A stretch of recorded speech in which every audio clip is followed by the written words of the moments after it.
Donc, nous allons commencer cette réunion. Donc, la commission se réunit à partir d'aujourd'hui pour examiner deux textes simultanément. Donc, le projet de loi portant réforme ferroviaire, numéro 1468, que le gouvernement a déposé le 16 octobre 2013 et dont nous avons repoussé l'examen à plusieurs reprises.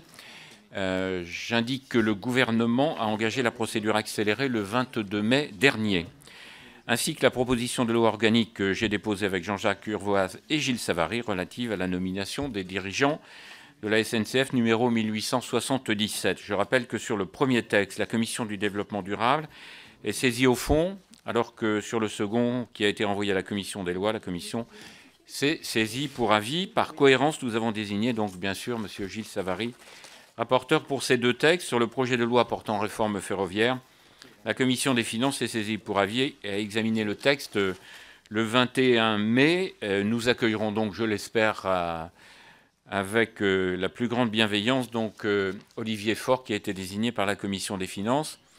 J'indique donc que la conférence des présidents de ce matin inscrit ces deux textes à l'ordre du jour des mardis 17 et mercredi 18 et jeudi 19 juin.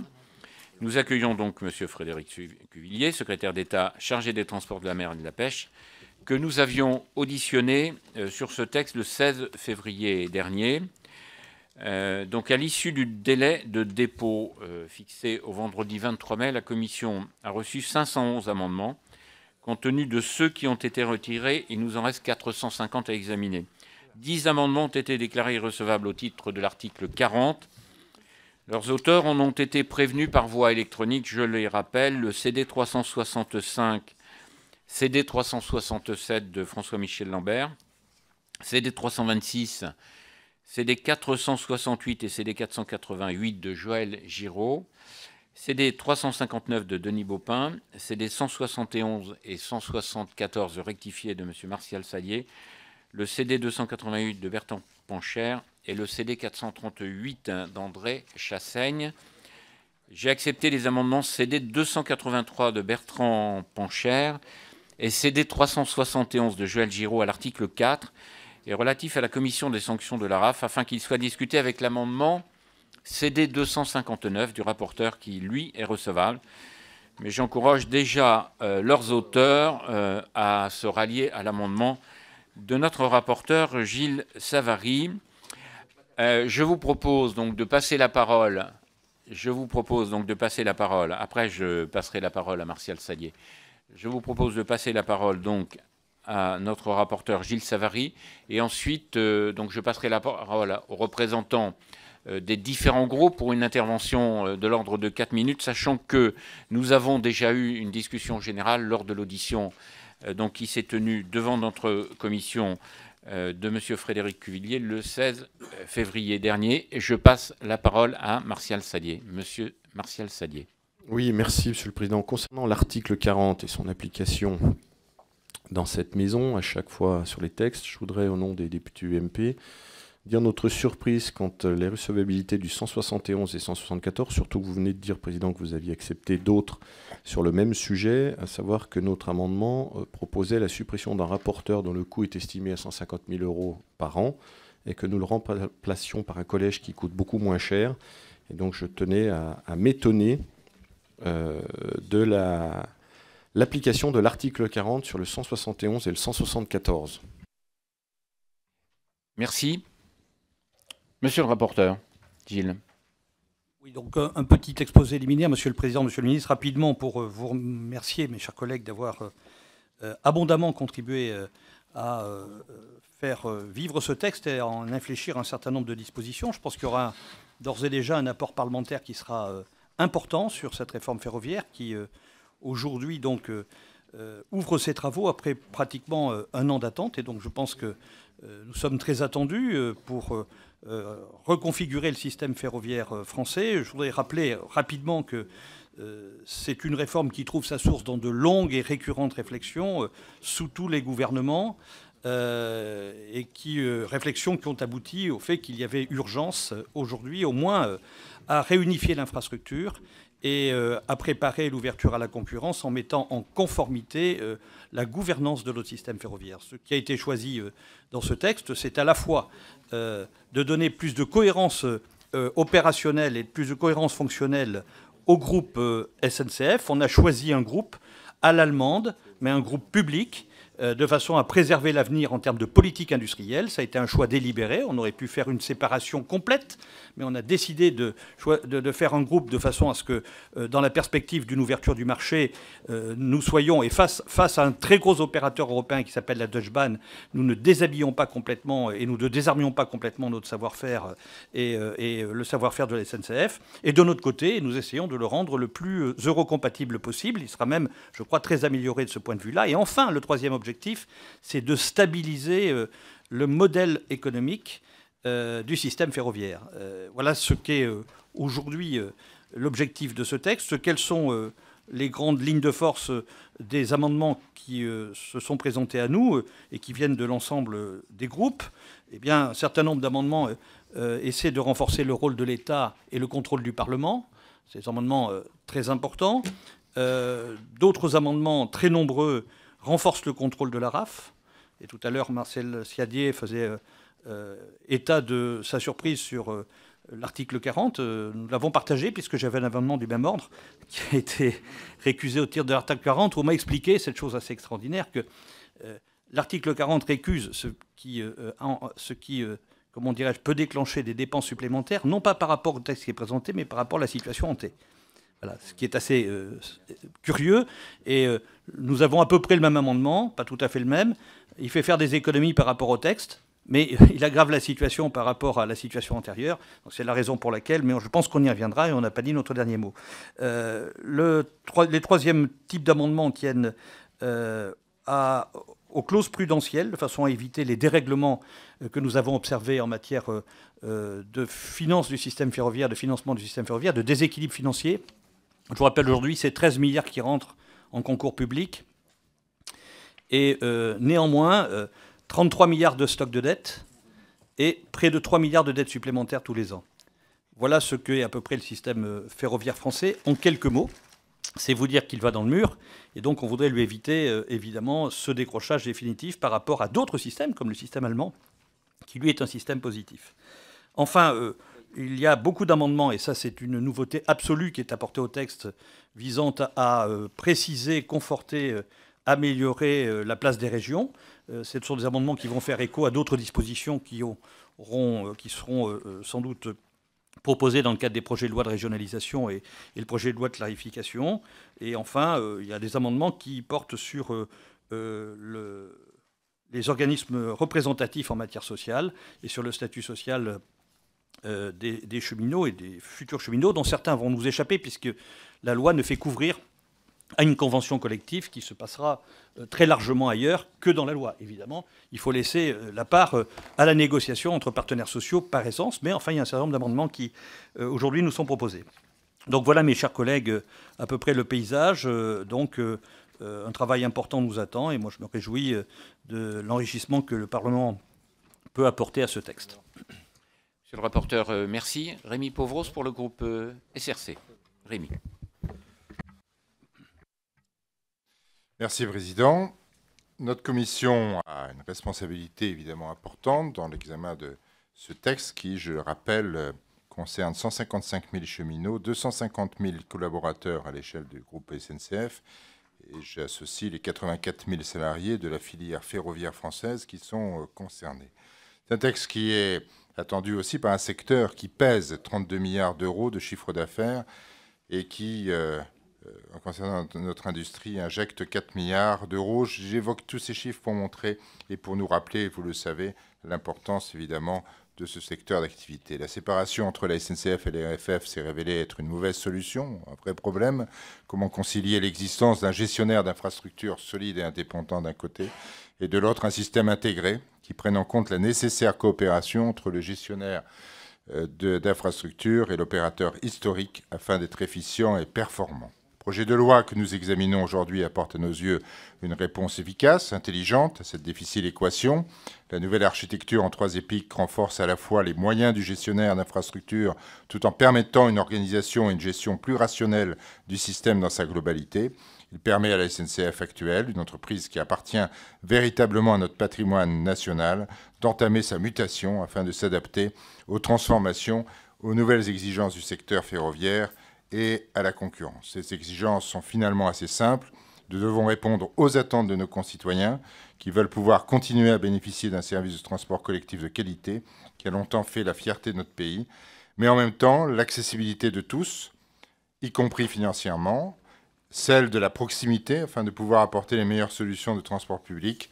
Tout ceci méritera évidemment un débat, un grand débat qui ne peut être réglé dans le cadre de ce texte qui porte essentiellement quant à l'organisation de ce secteur d'activité. Donc nous serons, notre groupe en particulier, porteur de propositions pour que nous ayons un jour, dans les mois à venir, un grand débat sur le ferroviaire, le transport public, la mobilité et l'intermodalité.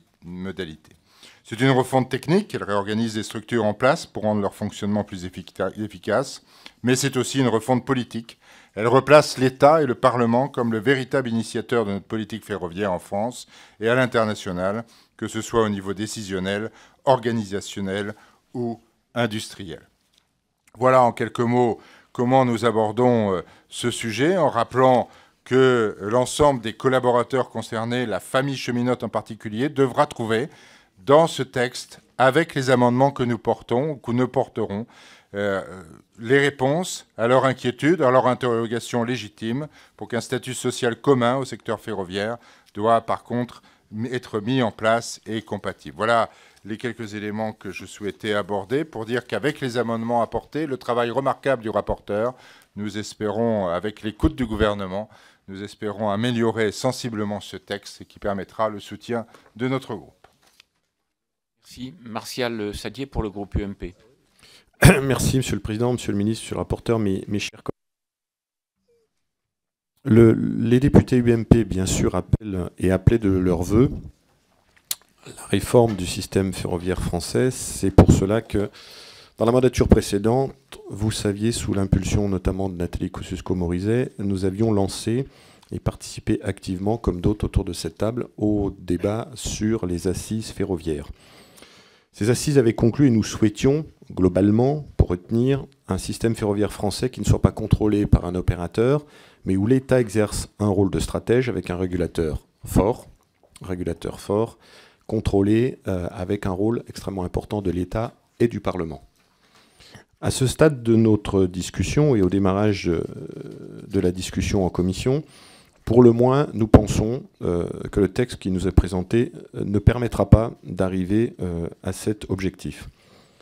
Tout d'abord, nous prenons date, mais vous verrez, mes chers collègues, qu'il faudra revenir sur ce texte dès que le 4e paquet ferroviaire sera validé au niveau européen, parce que nous pensons, certes, le texte améliore peut-être, monsieur le rapporteur, la compatibilité européenne et l'objectif d'un grand réseau européen de transport, mais nous sommes persuadés et nous prenons date qu'il faudra revenir sur un nouveau texte après le 4e paquet ferroviaire. C'est en cela une première occasion manquée. La deuxième interrogation et notre deuxième inquiétude, c'est le rôle de l'ARAF, où tel qu'il nous est proposé aujourd'hui, n'est pas suffisamment indépendante et n'est pas suffisamment renforcée. Et c'est un sujet de la plus haute inquiétude en ce qui nous concerne. La troisième remarque, nous avons déjà eu l'occasion de le dire, nous savons tous qu'au fil des années, l'absence de clarification des flux financiers entre les opérateurs historiques, la SNCF, RFF et l'État, et la complexité des flux financiers entre ces opérateurs historiques a probablement joué un grand rôle dans la non-maîtrise de la dette et dans un certain nombre de problèmes que nous vivons au quotidien. Nous pensons que le dispositif tel qu'il nous est présenté aujourd'hui ne règle pas complètement et définitivement cette complexité des flux financiers. Il n'y a pas, semble-t-il, dans le texte, une muraille entre les flux financiers des différentes structures. Voilà. Enfin, nous terminons probablement par le désaccord le plus important. Vous créez un gestionnaire d'infrastructure et un EPIC transporteur, soit en quelque sorte anciennement RFF et SNCF Transport. Pourquoi aller créer cet EPIC de tête Pourquoi aller créer cette EPIC de tête? Quel va être le rôle de l'État vis-à-vis de cette EPIC de tête? Quel va être le rôle des 3 EPIC et les relations entre eux? La désignation des dirigeants, même si c'est un autre texte, nous pensons que cette EPIC de tête est véritablement une faute dans l'ensemble de ce projet. C'est pour cela que nous allons participer activement au débat dans cette commission et dans l'hémicycle, mais que dans l'état actuel des choses, nous ne pouvons pas cautionner la proposition qui nous est faite.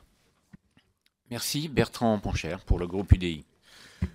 Le secteur ferroviaire français, on le sait tous, connaît une grave crise.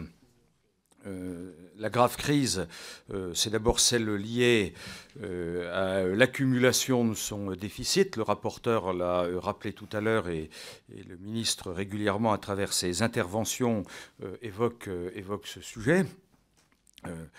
Si cette dette était reconsidérée dans les critères de Maastricht, ça fait très longtemps que la France s'en serait occupée. Ce n'est pas le cas actuellement. Ceci dit, il n'est pas improbable que tout ça change et l'accumulation de ce déficit n'est plus évidemment tolérable. La perspective de mise en concurrence du secteur lié aux dispositions européennes est très aléatoire. On le voit à travers la progression fulgurante des parts de marché dans le domaine du fret, puisque en 6 ans de temps ou 7 ans de temps, le secteur privé a pris plus de 25% de parts de marché. Et il est clair que l'arrivée de la concurrence dans le transport de voyageurs pose de réelles questions à l'opérateur traditionnel. J'ajoute que la question du statut de la SNCF sera vraisemblablement un jour remise en cause. On voit à travers l'Union européenne se pencher sur les statuts des organismes type la Poste qui ont la même structuration. On considère, on est tous frappés par les pertes de parts de marché par rapport à la route et on voit bien ces dernières années que le secteur ferroviaire n'a pas pu gagner des parts significatives par rapport à la route et quand on considère que c'est le premier secteur émetteur de la route, le premier secteur émetteur de gaz à effet de serre, on voit bien qu'il y a des stratégies importantes à pousser dans ce domaine comme ça a été le cas dans de nombreux pays étrangers. Comment ne pas être frappé par l'évolution complètement différente entre la France et l'Allemagne? Le modèle de la Deutsche Bahn avec le même déficit, l'Allemagne a réglé le problème par une ouverture beaucoup plus précoce que la nôtre au secteur privé par un changement de statut des cheminots, ce qui fait que le secteur est devenu beaucoup plus compétitif. Vous nous faites cette proposition, vous nous présentez ce projet de loi qui semble, dans un certain nombre de domaines, aller dans le bon sens. C'est d'abord intéressant et important que l'État ait enfin une stratégie dans ce domaine. Les SNCF et RFF nous indiquent à travers ce projet de loi ces opérateurs s'engageront vers une réduction très significative du déficit annuel puisqu'on parle d'1 milliard d'euros chaque année et si on ajoute ce qui est actuellement octroyé à l'État dans le cadre des bénéfices de la SNCF, on voit bien qu'on peut régler une partie, peut-être une partie de ce déficit. Ceci dit, ce texte nous pose un certain nombre de questions. Celle notamment des perspectives d'ouverture ou pas au secteur privé. 2021 arrive et va arriver rapidement, c'est une demande des opérateurs. La question du statut, comment va-t-elle être traitée à travers ce texte? C'est une question fondamentale. Sinon, nous ne réglerons pas la question de la compétitivité et de l'efficacité de la SNCF. Et enfin, le poids du régulateur. Notre rapporteur en a parlé tout à l'heure.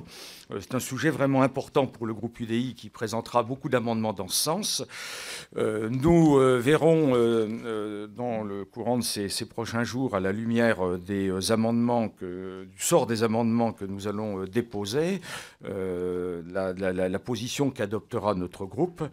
Il est pour le moment en introduction impossible d'indiquer clairement notre position. Tout dépendra de la façon dont vous répondrez et évidemment la majorité à l'ensemble des amendements que nous vous proposerons pour faire évoluer ce texte de loi.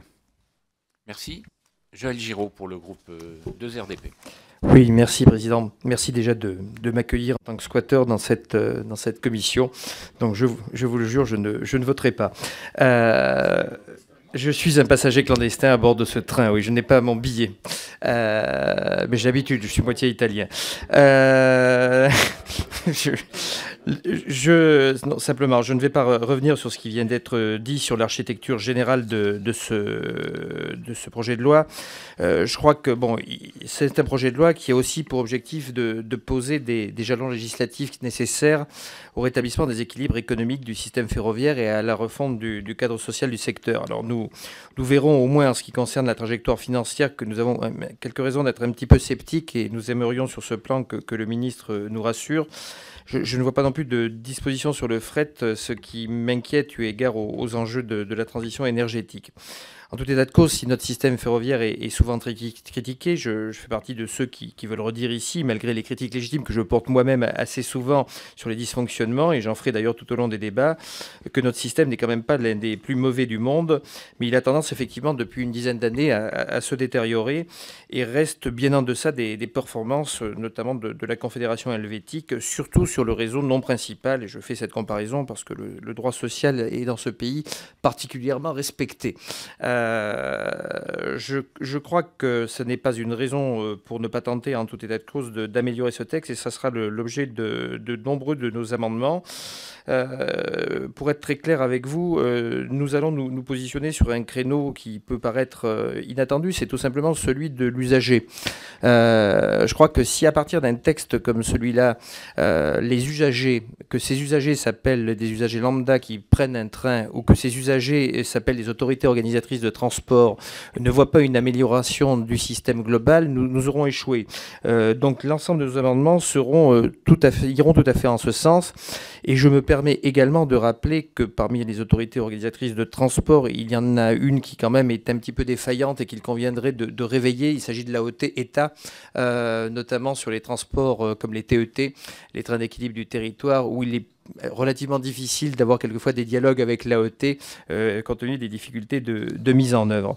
Je me permets également de vous alerter sur un sujet qui me semble important, et pour avoir fait la comparaison avec la Confédération helvétique, il me semble judicieux d'en parler là. Nous avons en France un système qui, en infrastructure, coûte plus cher que dans la quasi-totalité des pays développés, et en particulier les pays que je viens de citer. Et je suis inquiet de l'ensemble du réseau secondaire, les voies, pour parler cheminot, classées UIC 7 à 9, c'est-à-dire celles qui correspondent au réseau non principal, et sur lequel les difficultés tout simplement de réhabilitation des voies risquent de plomber totalement les autorités organisatrices de transport, surtout si la part qui revient à l'État dans les futurs contrats de plan État-région n'est pas réévaluée. Donc je me permets d'insister beaucoup là-dessus parce que c'est une question importante et qui, si elle est évacuée, nous trouvera des autorités organisatrices de transport, notamment régionales, bien démunies lorsqu'il faudra trouver des financements pour faire en sorte que les infrastructures puissent, et que ce lien indispensable, j'allais dire, entre infrastructures et de transport et transporteurs puisse se mettre sur de bons rails.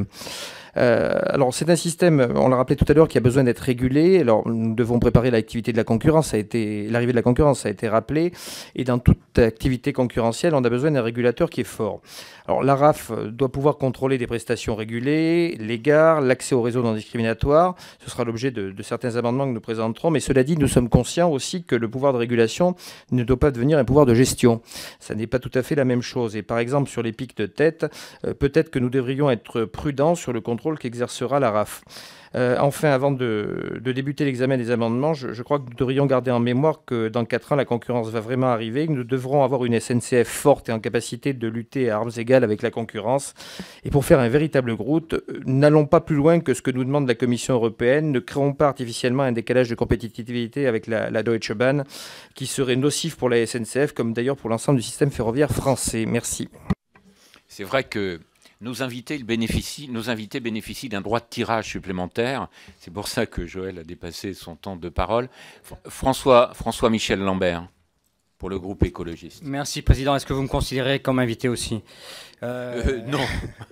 Monsieur le ministre, monsieur le rapporteur, chers collègues, le système ferroviaire français tel qu'il est aujourd'hui est une machine folle qui court dans le mur de la dette, mais aussi celui d'une dislocation, notamment en matière de fret ferroviaire. Mais la question se pose aussi sur la pérennité du transport de voyageurs en tout lieu de notre territoire. D'ailleurs, poser cette question est déjà inacceptable, de savoir si notre système ferroviaire sera encore pérenne au niveau du transport voyageur. À ceci se rajoute la capacité de la France à répondre à 2 enjeux majeurs du siècle.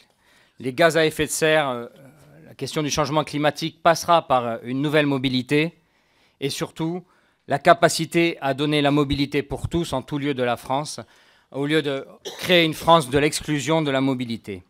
Il est indéniable que le montage de RFF indépendant, mais qui était contraint, n'est pas la solution, telle que ce que nous venons de vivre. Et je tiens à le rappeler aussi, malgré la mobilisation très forte des cheminots pour répondre autant que faire se peut à l'enjeu du transport fret ferroviaire et ferroviaire de voyageurs. C'est aussi la traduction de ces années de désengagement de l'action politique, ça a été indiqué par mon collègue tout à l'heure, et je tiens à le rappeler. Aujourd'hui, à travers cette réforme ferroviaire, c'est le retour de l'action politique, de la responsabilité politique.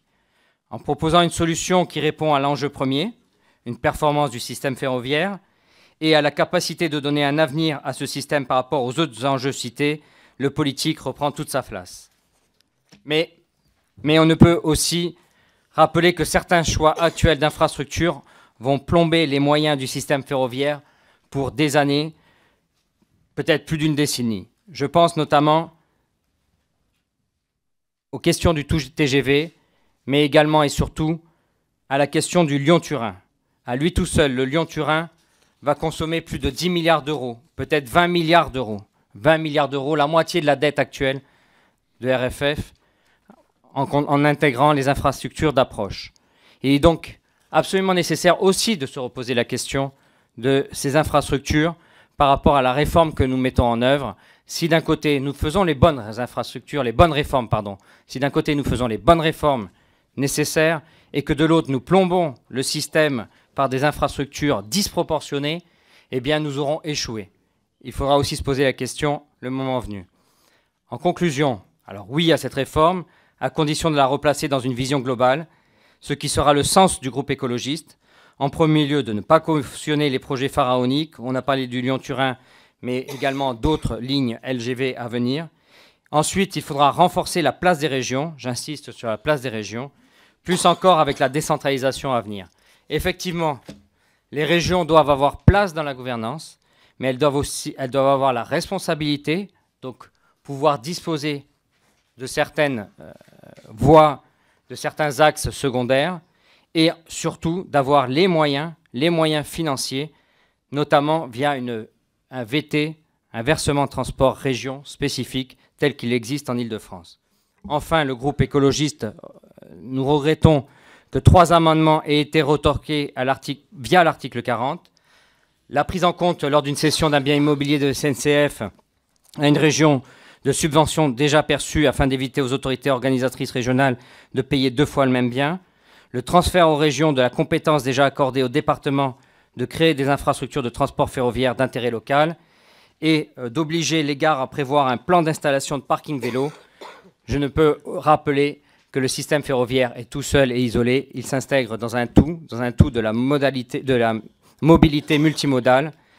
Enfin, le groupe écologiste souhaite une loi d'ambition. Si cette loi d'ambition est au rendez-vous, le groupe écologiste sera au rendez-vous. Merci. Merci. André Chassaigne pour le groupe GDR.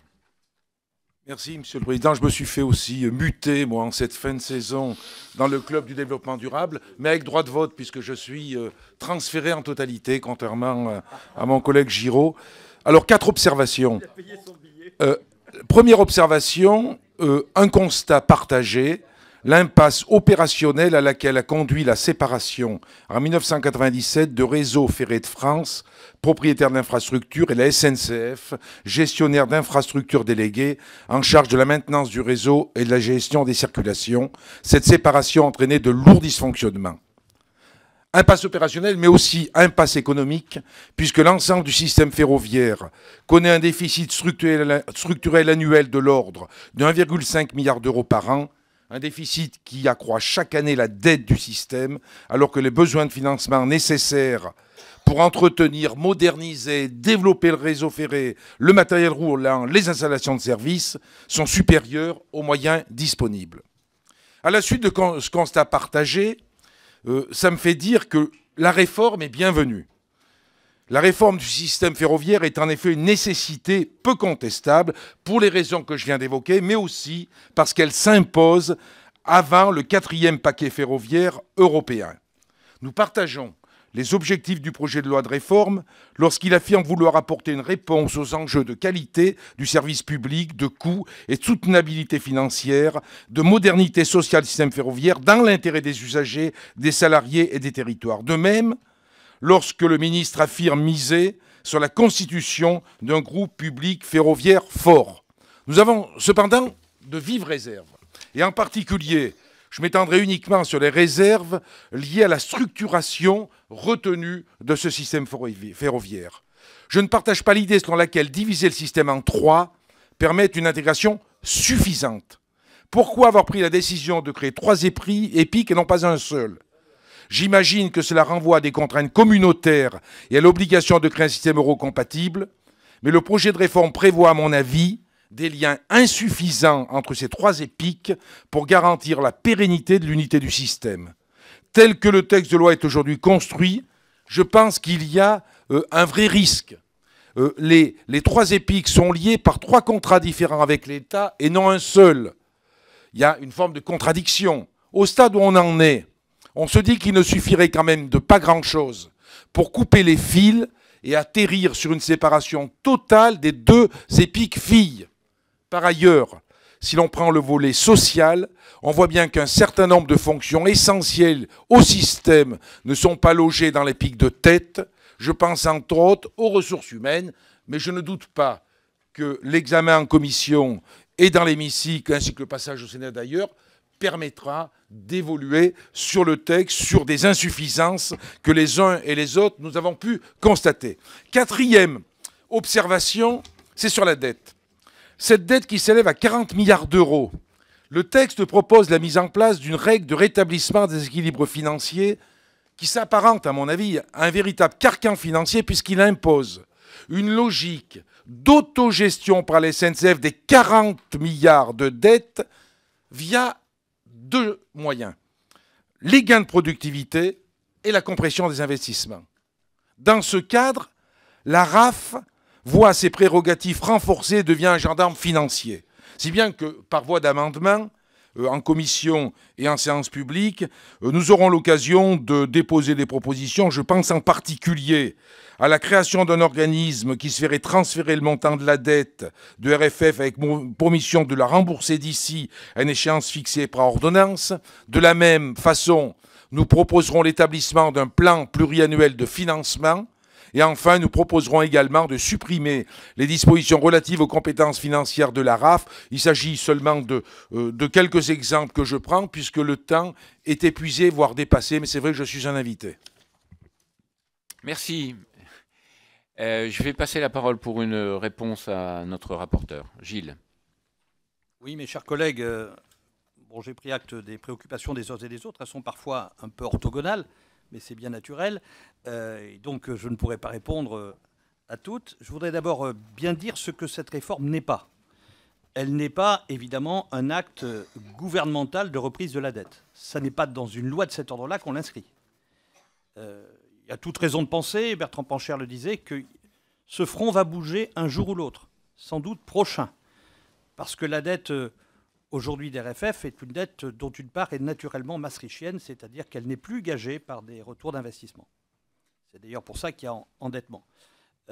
Donc je voudrais faire part de cet espoir qui permettra peut-être de la cantonner quelque part, peut-être pas aujourd'hui, peut-être pas dans cette loi, mais je pense qu'on va vers un allègement de la dette qui sera un allègement, je dirais, contraint par Eurostat. Vous voyez, parfois, l'Europe nous amène de bonnes nouvelles et nous soulage de nous-mêmes, plutôt qu'un aménagement qui est à l'allemande, où les Allemands ont récupéré toute la dette en 1994 dans leur budget. À l'époque, d'ailleurs, c'était un règlement européen qui n'a pas été appliqué par la France et qui a été appliqué par les Allemands, l'assainissement financier et le désendettement des compagnies ferroviaires. Pour ce qui est... elle n'est pas non plus, évidemment, une convention collective. La loi pose les bases de la convention collective, mais la convention collective, par définition, sera négociée par les partenaires sociaux. Donc je ne sais pas répondre personnellement au problème du statut, du non-statut, de ce que sera le fret, du temps de travail. C'est une chose qui sera négociée par les partenaires sociaux. Elle n'est pas non plus une loi de programmation ferroviaire. Donc si vous avez un poste d'aiguillage à moderniser, un triage à remettre à neuf, c'est pas ici que ça se passe, c'est dans quelque chose comme le SNIT ou la FIT qui aujourd'hui est plutôt en difficulté financière parce que nous attendons une ressource assez robuste. Elle n'est pas non plus une loi de réorganisation du management interne du groupe. Le groupe sera autonome dans son management interne et moi je ne sais pas, nous ne savons pas et nous n'avons pas autorité pour déplacer les gares à tel endroit dans l'organigramme de la SNCF. Voilà ce qu'elle n'est pas. Par contre, ce qu'elle est évidemment radicalement important puisqu'elle met un terme à une organisation, une gouvernance qui s'est avérée extrêmement contre-productive, qui date de 1997, la loi Ponce. Et mon cher collègue Martial Sadier, vous en appeliez à une clarification des flux financiers. Ils ne pouvaient pas être plus obscurs que ce qu'ils étaient. Il y aura donc oui, que ce qu'ils étaient. Par exemple, ce système à la française, unique en Europe, qui faisait que l'on avait un gestionnaire d'infrastructure totalement indépendant qui déléguait l'essentiel de ses attributions à la compagnie ferroviaire SNCF, qui elle-même lui refacturait. Donc ça, c'est quelque chose qui a créé une confusion terrible au plan opérationnel, au plan financier. Ce n'est pas étranger aux très mauvaises relations polémiques, maintenant chroniquement polémiques, entre les régions qui cherchent un interlocuteur, qui se renvoient la balle en haut entre SNCF et RFF. Donc en ce qui concerne les flux financiers, je suis en mesure de rassurer, il y aura un pas en avant considérable. Je ne sais pas si ça sera la perfection absolue, mais ce qui est sûr, c'est que par rapport au système qui nous a été légué, on a un objectif très clair d'améliorer les flux financiers et surtout de mieux identifier les responsabilités. Et c'est pour ça d'ailleurs qu'il y a trois EPIC, le réseau d'un côté, la compagnie de l'autre, mais arrêter cette confusion perpétuelle des responsabilités qui alimente les faits divers, voilà, les plus fulgurants, si je puis dire, ou les plus inattendus. Deuxièmement, pour ce qui est de l'EPIC de tête, Monsieur Sadier, pourquoi est-ce qu'on met en place un EPIC de tête? D'abord pour faire groupe. Ce qui a été choisi, c'est quelque chose qui ressemble à la Deutsche Bahn à la française. Donc la seule différence entre ce qu'est la Deutsche Bahn aujourd'hui et ce que sera le futur groupe, c'est que nous avons un statut d'EPIC qui n'existe pas en Allemagne. Ils ont plutôt des sociétés anonymes 100% publiques à participation. C'est la seule différence. On aurait pu d'ailleurs inventer sui generis des EPIC à participation éventuellement. Ça aurait rendu l'intégration un petit peu plus simple encore, je le dis à André Chassaigne. Mais en tout état de cause, ce qui a été choisi, c'est ça. Et c'est un combat qui a été mené conjointement par la Deutsche Bahn et par la France, ou par l'Allemagne et par la France.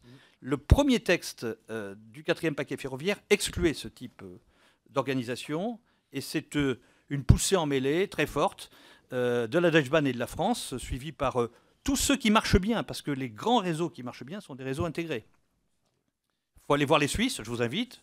Fin juin, on y va. Ceux qui veulent venir, vous verrez ce que vous diront les CFF. Il faut aller voir les Japonais, enfin les réseaux de référence. Il faut aller voir les Allemands. Les réseaux qui marchent bien, il y a une exception à ça qui marche bien aujourd'hui, c'est les Britanniques.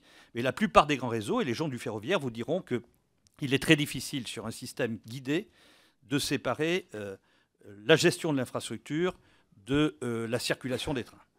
Voilà. Et ça, moi j'ai mis du temps à m'en apercevoir, mais j'ai acquis cette conviction, pas moi qui ai fait le projet de loi, hein, c'est le ministre, mais à la fréquentation des grands réseaux et des réseaux qui sont efficaces. Donc c'est un choix, oui. Qu'est-ce qu'il y aura dans les pics de tête?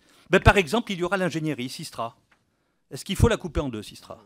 Ingénierie hyper puissante, qui est aujourd'hui le cheval léger de la France sur tous les marchés. Quand l'ingénierie arrive, le reste suit. Nous sommes parmi les plus puissants. Qu'est-ce qu'on fait? On la coupe en deux?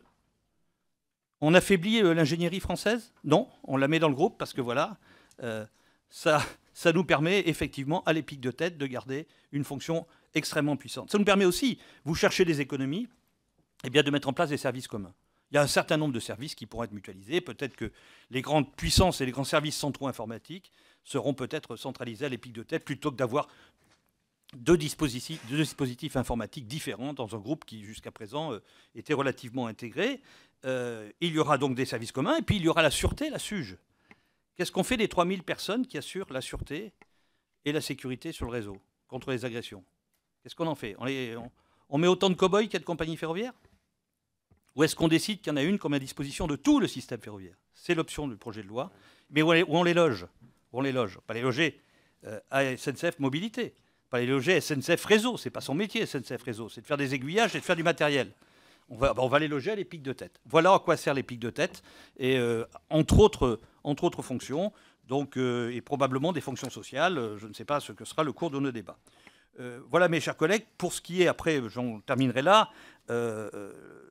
la question de l'eurocompatibilité, aujourd'hui, j'espère que vous pouvez à loisir interroger la Commission. Hein, je veux dire, nous sommes tous indépendants et libres de le faire, mais aujourd'hui, je ne vois pas personnellement, pour avoir une certaine habitude de ces textes et avoir contribué dans l'autre commission, aux affaires européennes, à les suivre de près, la moindre contradiction avec le 4e paquet ferroviaire. Cela étant, il est en cours de route. Il est même très incertain sur l'ouverture à la concurrence. Il a plutôt créé de l'incertitude que des certitudes. Il a fait l'objet d'un vote en première lecture. Et je ne peux pas répondre à ça de façon définitive tant que le texte n'est pas définitivement adopté. Mais tout indique qu'au contraire, le texte s'est plutôt rapproché de la position franco-allemande qu'il n'en a dérivé. Voilà ce que je voulais dire en introduction et en réponse générique et partielle à l'ensemble des interpellations qui ont été faites par les collègues. Merci, monsieur le rapporteur. Nous allons donc examiner les amendements. Et bien entendu, commencer par l'article 1er. J'ai un CD16 de notre rapporteur. Il est donc adopté, merci. Le CD17, notre rapporteur. Rédactionnel également. Il est adopté, merci. Le CD351, monsieur Giraud. Oui, Président, c'est un amendement qui veut compléter la ligne 7, en fait, parce qu'on a l'impression qu'on limite le concours du système de transport ferroviaire national au seul service public, et ce qui veut dire qu'on ne concourt pas au développement de l'ensemble du transport ferroviaire, et par exemple qu'on oublie le fret. Donc on aimerait que cet oubli soit réparé en ajoutant et au développement du transport ferroviaire.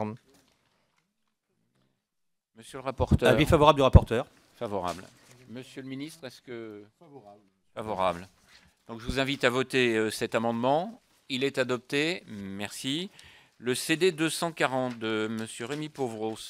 Oui, c'est un amendement qui tient à préciser le rôle de l'État, en particulier en ajoutant cette phrase. Il en fixe ses priorités stratégiques nationales et internationales, dimension qui paraissait manquer dans la définition justement de la stratégie. Il assure ou veille que soient assurées les missions suivantes.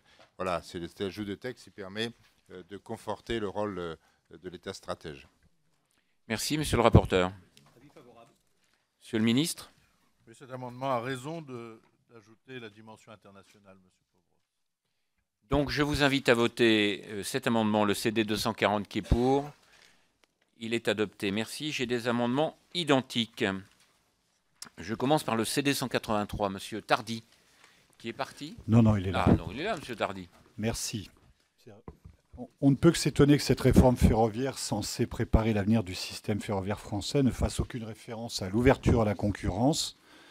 C'est pourtant un point clé pour l'avenir. Cet aspect est clairement négligé, ce qui n'est pas de bon augure pour l'application de la réforme. Je crains que cela en dise long sur la vision qui la sous-tend.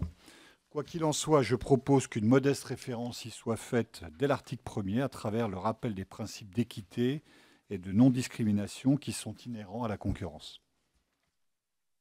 Merci. J'ai un amendement identique, le CD 252, Monsieur Bertrand Pancher. Oui, alors je pense qu'il est important de mentionner le respect d'équité et de non-discrimination de l'État dans ce texte de loi. L'État doit exercer, comme le précise l'exposé des motifs, ses missions relatives au bon fonctionnement du système ferroviaire dans des conditions équitables et non discriminatoires, ceci afin de s'assurer que l'exercice de ces missions par l'État profite à l'ensemble du secteur ferroviaire et n'entrave pas l'accès des entreprises ferroviaires au marché. Bon, cet amendement ne va pas révolutionner évidemment l'équilibre du système ferroviaire français. Ceci dit, 2021, ça arrive à grands pas. Et il est clair que si on ne commence pas à introduire un début de réflexion sur l'organisation de notre système de concurrence, on ne voit pas comment on pourra rétablir l'équilibre de l'opérateur pour le moment public.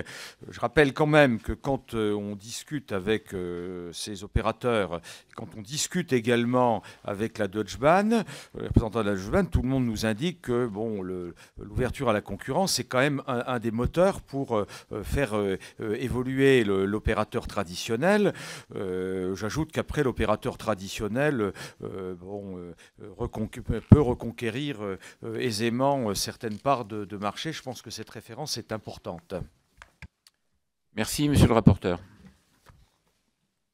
A priori favorable, sans préjudice de la date de l'ouverture à la concurrence, la quatrième, puisque je rappelle qu'il y a eu 3 étapes. Un, nous sommes déjà ouverts. Donc je ne vois pas d'inconvénient à ce qu'on parle de principe de non-discrimination. D'ailleurs, ils sont mentionnés à l'article 4, alinéa 7, déjà. Et donc voilà, ça ne fixe pas une date d'ouverture à la concurrence sur laquelle d'ailleurs l'Union européenne est incertaine. Donc moi je ne vois aucune difficulté à ce qu'on le rappelle, à condition que ça ne revienne pas à toutes les phrases, parce que ça finirait par être redondant.